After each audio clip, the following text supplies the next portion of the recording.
रोहित कुछ पल तक बूढ़े की ओर देखता रह गया। उसके कानों में अब भी वही आखिरी शब्द गूंज रहे थे। उन्होंने मुझे चलती ट्रेन से नीचे फेंक दिया। लेकिन अगले ही पल बूढ़े ने अपनी बात वहीं रोक दी। उसने खिड़की के बाहर देखना शुरू कर दिया, जैसे कुछ हुआ ही ना हो। रोहित को लगा शायद उसने ठीक से सुना नहीं, या शायद बूढ़े का मतलब किसी और व्यक्ति से था। कुछ सेकंड तक दोनों के बीच गहरी खामोशी छाई रही। सिर्फ बारिश की आवाज, रेल की पटरियों पर दौड़ते पहियों की लय और बीच बीच में आसमान में गूंजती बिजली। रोहित के मन में अब एक ही सवाल घूम रहा था, आखिर उस रात हुआ क्या था? उसने हिम्मत करके फिर बात शुरू की। अंकल जी, माफ कीजिएगा, लेकिन आपकी बात पूरी समझ नहीं आई। आपने कहा कि आपको चलती ट्रेन से नीचे फेंक दिया, फिर आप? बूढ़ा हल्का सा मुस्कुराया। उसने सीधे जवाब नहीं दिया। उसकी मुस्कान में ना दुख था ना गुस्सा, बस एक अजीब सी शांति थी। बेटा, कुछ सवाल ऐसे होते हैं जिनका जवाब इंसान को सही समय आने पर ही मिलता है, उन्हें नहीं देता। इतना कहकर बूढ़ा फिर चुप हो गया। रोहित ने पहली बार महसूस किया, डिब्बे का तापमान लगातार कम होता जा रहा था। फिर उसकी नजर सामने रखे पुराने बैग पर। बैग बिल्कुल वहीं रखा था, लेकिन इस बार उसे ऐसा लगा जैसे बैग के ऊपर पानी की 2-3 बूंदें चमक रही हों, जबकि डिब्बे के अंदर कहीं से पानी आ ही नहीं रहा था। उसने ध्यान से देखा, कुछ नहीं था। शायद आंखों का धोखा। अंकल जी, एक बात पूछूं? पूछो। आप इस बैग को बार बार क्यों देख रहे हैं? क्या इसमें कोई बहुत कीमती चीज है? दुनिया की नजर में शायद नहीं, लेकिन जिसके लिए कोई चीज याद बन जाए, उसके लिए उससे कीमती कुछ नहीं होता। रोहित ने सिर हिलाया। उसे अपने पिता की घड़ी याद आ गई। वो भी पुरानी थी, ज्यादा कीमत नहीं थी उसकी, लेकिन वो उसे कभी किसी को नहीं देता था। शायद हर इंसान के पास ऐसी कोई ना कोई चीज होती है जिसकी कीमत पैसे से नहीं लगाई जा सकती। उसी समय अचानक पूरे डिब्बे की लाइट चली गई। चारों तरफ अगर हर राज शुरुआत में ही खुल जाए तो सफर का मजा ही क्या रह जाए। रोहित ने मन ही मन सोचा, ये अंकल भी ना सीधी बात कभी नहीं करते। लेकिन न जाने क्यों उसे उनकी बातों पर गुस्सा भी नहीं आ रहा था, बल्कि वो और ज्यादा जानना चाहता था। अच्छा, ये बताइए, उन चोरों का क्या हुआ? पकड़े गए थे क्या?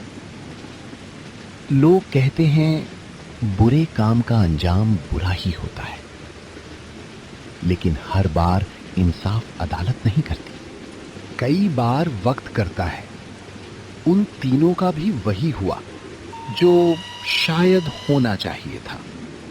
रोहित ने गौर किया, जब भी बूढ़ा अतीत की बातें करता, उसकी आंखें कहीं दूर चली जाती, जैसे वो सामने बैठा नहीं, बल्कि वही सब दोबारा देख रहा हो। ट्रेन अब एक पुल से गुजर रही थी। नीचे बहती नदी पर बिजली चमकी। कुछ पल के लिए पूरा नजारा साफ दिखाई दिया, फिर सब कुछ फिर से अंधेरे में डूब गया। अंकल जी, आप तो ऐसे किस्से सुना रहे हैं कि अब मुझे नींद नहीं आएगी। नींद रात में सबको नहीं आती बेटा। कुछ लोग इसलिए जागते हैं क्योंकि उन्हें मंजिल की फिक्र होती है, और कुछ लोग इसलिए क्योंकि उन्हें अपना गुजरा हुआ वक्त घना अंधेरा फैल गया। सिर्फ ट्रेन की आवाज और बाहर गूंजती बिजली। रोहित का दिल जोर जोर से धड़कने लगा। उसने जेब से मोबाइल निकाला, टॉर्च ऑन की। सफेद रोशनी पूरे डिब्बे में फैल गई। उसने सबसे पहले सामने वाली सीट की ओर रोशनी की। बैग वहीं था, लेकिन बूढ़ा अपनी जगह पर नहीं था। सीट खाली थी। रोहित की सांस अटक गई। उसने तुरंत चारों तरफ टॉर्च घुमाई। पूरा डिब्बा खाली, कोई नहीं। अंकल जी, उसने धीरे से आवाज लगाई। कोई जवाब नहीं। अंकल जी, आप कहाँ हैं? अब उसकी आवाज पहले से ऊंची थी, फिर भी सिर्फ सन्नाटा। उसी समय उसके बिल्कुल पीछे वही शांत आवाज सुनाई दी। मैं यहीं हूं बेटा, इतना घबराते क्यों हो? रोहित बिजली की तरह पलटा। बूढ़ा फिर अपनी उसी सीट पर बैठा था, जैसे वो कभी वहां से उठा ही ना हो। रोहित के माथे पर पसीना आ गया, जबकि डिब्बे में कड़ाके की ठंड थी। उसी समय ट्रेन की लाइटें वापस आ गईं। बूढ़ा पहले की तरह शांत बैठा बाहर देख रहा था, और रोहित अब पहली बार सचमुच डर चुका था। उसे लगने लगा था कि इस रात में कुछ ऐसा जरूर है जिसे वो अभी तक समझ नहीं पाया है। लेकिन असली रहस्य अभी खुलना बाकी था। रोहित अब पहले जैसा नहीं रहा था। कुछ देर पहले तक जो आदमी खुद को समझा रहा था कि ये सब उसका वहम है, अब वही हर छोटी सी आवाज पर चौंक रहा था। उसने एक बार फिर सामने बैठे बूढ़े की तरफ देखा। बूढ़ा बिल्कुल शांत था। उसके चेहरे पर वही हल्की मुस्कान थी। ऐसा लग रहा था जैसे इस डिब्बे का हर कोना, हर आवाज, हर अंधेरा उसके लिए बिल्कुल सामान्य हो। रोहित ने गहरी सांस ली। उसने तय किया कि अब डरने से कुछ नहीं होगा। अगर ये आदमी सच में एक सामान्य मुसाफिर है, तो उससे खुलकर बात करनी चाहिए, और अगर नहीं, तो सच जानना और भी जरूरी है। उसी समय ट्रेन की रफ्तार धीरे धीरे कम होने लगी। बाहर दूर कहीं स्टेशन की पीली लाइटें दिखाई देने लगी।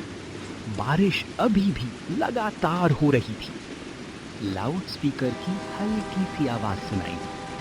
ट्रेन एक छोटी सी स्टेशन पर रुकने वाली थी। जैसे ही ट्रेन प्लेटफॉर्म पर आकर रुकी, रोहित ने राहत की सांस ली। उसने सोचा कि थोड़ा नीचे उतरकर पानी ले आता हूं। शायद खुले माहौल में जाने से मन भी हल्का हो जाएगा। अंकल जी, मैं 2 मिनट में आता हूं, पानी लेकर आता हूं। अगर आपको भी कुछ चाहिए तो बता दीजिए, चाय, पानी या कुछ और? मुझे कुछ नहीं चाहिए बेटा, तुम आराम से जाओ। लेकिन याद रखना, ट्रेन ज्यादा देर नहीं रुकेगी। और हाँ, अपना बैग साथ ले जाना। सफर में अपना सामान कभी अकेला मत छोड़ना। रोहित ने तुरंत अपना बैग कंधे पर टांग लिया। फिर एक पल के लिए सामने पड़े पुराने भूरे बैग की तरफ देखा। उसने सोचा, इस बैग का मालिक तो सामने ही बैठा है। ये सोचकर वो ट्रेन से नीचे उतर गया। बारिश की ठंडी बूंदें उसके चेहरे पर पड़ने लगी। पूरा प्लेटफॉर्म लगभग खाली था। दूर एक छोटी सी चाय की दुकान खुली थी। उसके पास एक बूढ़ा चाय वाला और एक रेलवे कुली खड़े होकर बातें कर रहे थे। रोहित पानी की बोतल लेने उनके पास पहुंचा। भैया, एक पानी की बोतल देना। चाय वाले ने मुस्कुराकर बोतल उसकी तरफ बढ़ा दी। रोहित पैसे निकाल ही रहा था कि अचानक उसने यूं ही पूछ लिया, वैसे इस कोच में आज ज्यादा लोग नहीं हैं।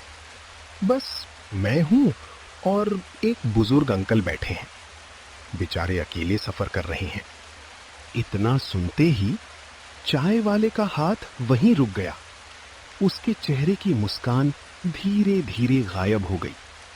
साथ खड़ा कुली भी रोहित की तरफ देखने लगा। दोनों कुछ सेकंड तक बिना कुछ बोले उसे देखते रहे। कौन सा कोच बताया आपने? S7, seat number 38। चाय वाले ने धीरे धीरे कुली की तरफ देखा। दोनों की आंखों में एक अजीब सी बेचैनी थी। भाई साहब, उस कोच में आपके अलावा और कोई नहीं। अरे नहीं, आप शायद समझे नहीं। अभी एक सफेद बालों वाले अंकल बैठे हैं, रास्ते भर बातें कर रहे थे। उन्होंने तो मुझे अपनी जिंदगी की कहानी भी सुनाई। अब चाय वाले के चेहरे का रंग बदल चुका था। उसने दुकान के बाहर गिरती बारिश की तरफ देखा, फिर बहुत धीरे से बोला, भाई साहब, मैं पिछले 15 साल से इसी स्टेशन पर चाय बेच रहा हूँ। उस कोच को मैं अच्छी तरह जानता हूँ। कई बार रात की ड्यूटी में वही ट्रेन यहाँ रुकती है, लेकिन आज मैंने उस कोच से सिर्फ आपको उतरते देखा है। रोहित के हाथ से पानी की बोतल छूट गई। उसने तुरंत पीछे मुड़कर अपनी ट्रेन की तरफ देखा। बारिश के कारण शीशों के अंदर कुछ साफ दिखाई नहीं दे रहा था। नहीं, ऐसा नहीं हो सकता। मैं उनसे पिछले 1 घंटे से बातें कर रहा हूँ। उन्होंने अपना बैग भी दिखाया। उन्होंने... क्या वो पुराना भूरा बैग? रोहित के पैरों तले जमीन खिसक गई। उसने हैरानी से कुली की तरफ देखा। तुम्हें उस बैग के बारे में कैसे पता? कुली ने एक लंबी सांस ली। बारिश की आवाज के बीच उसकी धीमी आवाज और भी भारी लग रही थी, क्योंकि कई साल पहले उसी बैग को लेकर इस ट्रेन में बहुत बड़ा हादसा हुआ था। उस रात भी ऐसी ही बारिश थी। एक बुजुर्ग आदमी अकेले सफर कर रहे थे। कुछ बदमाश उनके पीछे पड़ गए। कहते हैं उस बैग में उनके परिवार की सारी जमा पूंजी और जमीन के कागज थे। उन्होंने बैग छोड़ने से मना कर दिया। उसके बाद किसी ने उन्हें दोबारा जिंदा नहीं देखा। रोहित का गला सूख गया। उसे अचानक बूढ़े की हर बात याद आने लगी। डर बुरा नहीं होता। कुछ चीजें आदमी की होकर भी उससे दूर हो जाती हैं। अपना बैग कभी अकेला मत छोड़ना। क्या ये सब सिर्फ एक संयोग था या कुछ और?